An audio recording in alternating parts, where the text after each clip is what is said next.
ভিক্ষা করে দিস পাবে না। প্লিজ, আমরা যদি মুসলিমরা ভারতীয়দের বয়কট করি, ভারতীয়দের প্রভুদের, হিন্দু মুসলিম আমি সবাইকে বলতেছি, শিখ জৈন নাস্তিক আস্তিক সবাইকে, আমরা ভারতীয়দের প্রভুদের খাওয়াই, ভারতীয়দের খাওয়াই। আমরা না খাওয়াইলে ওদের প্রভুরা না খাইয়া মরবে, ওদের ধর্মচর্চা বন্ধ হয়ে যাবে ভারতীয়দের।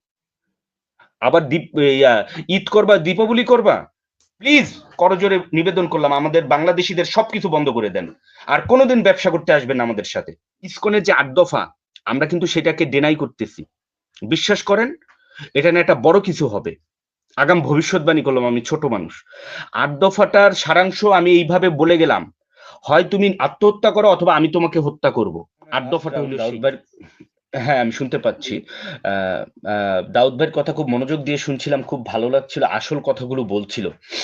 দাউদ ভাইয়ের কথার সুরেই আমি এবং আমার কথাগুলো বলবো, কিন্তু তার আগে দাউদ ভাইয়ের কথাগুলো আরেকটু যুক্ত করি।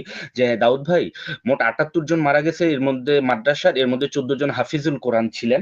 এবং বাংলাদেশের সবচেয়ে ভয়াবহ লড়াইটা হয়েছিল আপনার যাত্রাবাড়িতে, যেটা মূলত জামাত শিবির মূলত মাদ্রাসার ছাত্রদের তাজা প্রাণ দিয়েছে।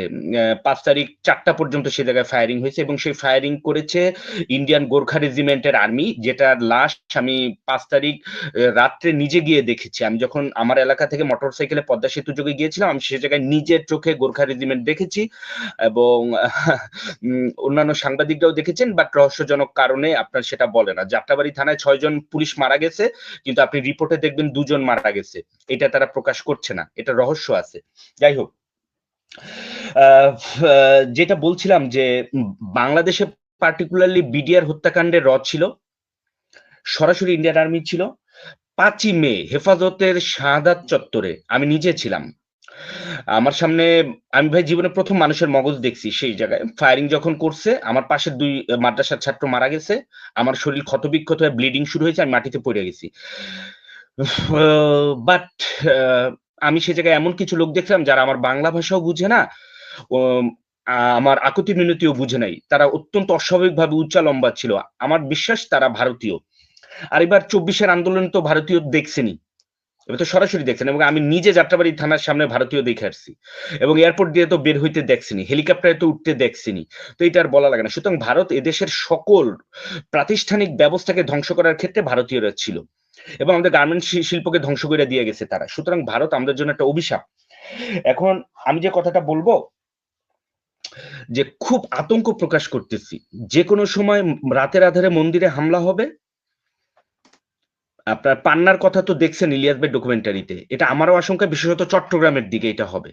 আল্লাহু আকবার বইলা হবে, দাড়ি টুপি মাদ্রাসায় ছাত্ররা গিয়ে করবে, হুজুররা গিয়ে করবে।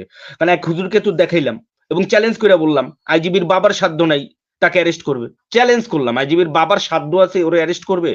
ও আদৌ কি বাংলাদেশে আছে কিনা সেটা দেখেন। ও ত্রিপুরায় আছে নাকি মেঘালয়ে আছে সেটা দেখেন। এরা রয়্যাল লোক অথবা যুবলীগ, এরাই গিয়ে হামলা করবে। এরপরে ভারত ঢুকবে।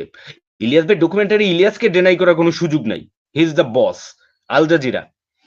আচ্ছা, এখন যেটা বলি, যে আমরা কিন্তু একটা জিনিস নিয়ে খুব আপত্তি, দাউদ ভাই এবং একজন দর্শকও বলল, দর্শক ভাইয়ের কথাটা হয়তো সে শেষ করতে পারে নাই। ভাই সত্যিকার অর্থে কি ভাই, ২৮ অক্টোবরে আমি বাড়ির ছাদের একেবারে উপরে নির্মাণাধীন বিল্ডিং এ পলায়ে ছিলাম ভাই। যে যদি কোনোভাবে পুলিশ আসে, তাইলে পাশে খাল আছে, লাফ দিয়া আরেক আত্মীয়র বাসায় গিয়ে উঠবো। বুঝছেন?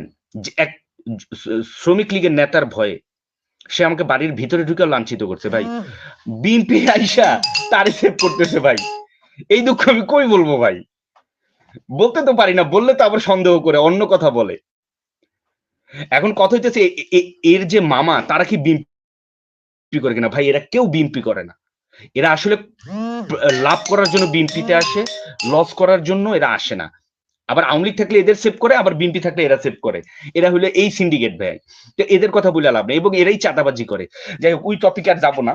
এখন বলি ইসকনের যে ৮ দফা, আমরা কিন্তু সেটাকে ডেনাই করতেছি। বিশ্বাস করেন, এটা না একটা বড় কিছু হবে। আগাম ভবিষ্যৎবাণী করলাম আমি, ছোট মানুষ। ৮ দফাটার সারাংশ আমি এইভাবে বলে গেলাম, হয় তুমি আত্মহত্যা করো অথবা আমি তোমাকে হত্যা করব। ৮ দফাটা হইলো সেইটা। বাট সলিউশন হবে অখণ্ড ভারত। এখানে ওরা যেটা বলতেছে ৮ দফা মানে পুরা ৪৭-কে ডেনাই করা, বাংলাদেশীদের মুসলিমদের সম্পত্তি এবং অস্তিত্ব ডেনাই করা।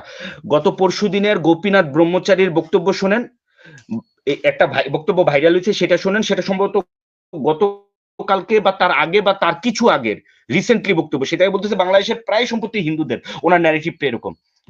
এবং এইটা তার তখন বলতেছে যখন ঠিক কিছুদিন আগে ভূমি প্রতিমন্ত্রী নারায়ণ চন্দ্রকে তারা নিয়োগ করছে। আমাদের স্বাস্থ্য ব্যবস্থা ধ্বংস হয়েছে। আমাদের একজন দেখেন, আমাদের আজকে বলি, আজকে আওয়ামী লীগ সরকার নাই, যে আমাদের যে হেলথ মিনিস্টার ছিলেন উনি থাকার ফলে কিন্তু মুসলমানি করতে গিয়েও আমাদের শিশুরা মারা গেছে।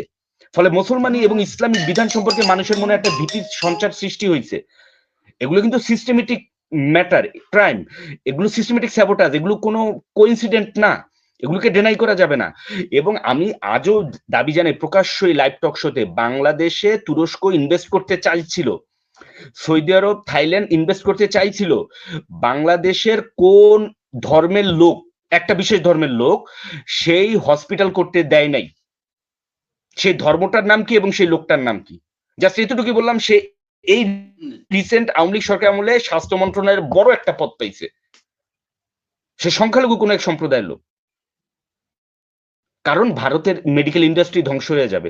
আমি ভারতকে ওয়েলকাম করি, আমাদের সীমান্ত বন্ধ করে দেন, আমাদের কোনো ভিসা দিয়েন না, আমরা আপনাদেরকে খাওয়াই। ভারতীয়দের প্রভুদের, হিন্দু মুসলিম আমি সবাইকে বলতেছি, শিখ জৈন নাস্তিক আস্তিক সবাইকে, আমরা ভারতীয়দের প্রভুদের খাওয়াই, ভারতীয়দের খাওয়াই।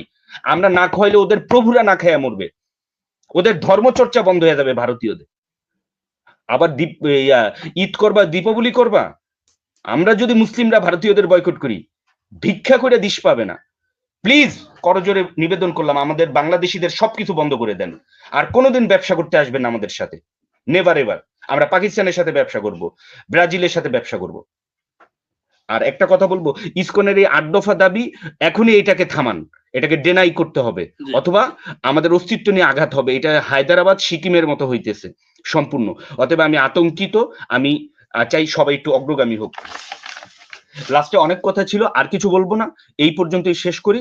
বাকি আমি কাজী মনিরুজ্জামান ভাই কথা একটু পরে দেখাবো। সেটা হলো, ইসকনের পক্ষে দালালি করছে একজন আলেম।